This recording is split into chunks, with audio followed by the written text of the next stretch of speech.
Сұрақ белгісі орнына қандай сан қойылу керек?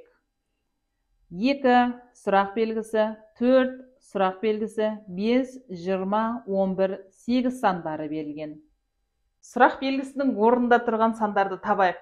Мысалға алатын болсақ, белгілі бір бұл заңдылықпен орналасқан. 2-ні 3-ке көбейтіп 6. 6-дан 1-ді азайтсам 5. 2-ні 3-ке көбейттім, одан 1-ді азайттым 5. Келесі, 8-ді 3-ке көбейтіп 24. 24-тен 1-ді азайтсам 23. 4-ті енді 4-ті 3-ке көбейтсең 12. 12-ден 1-ді азайтсаң 11. Ал енді 20 деген санға 7-ні апарам. 7.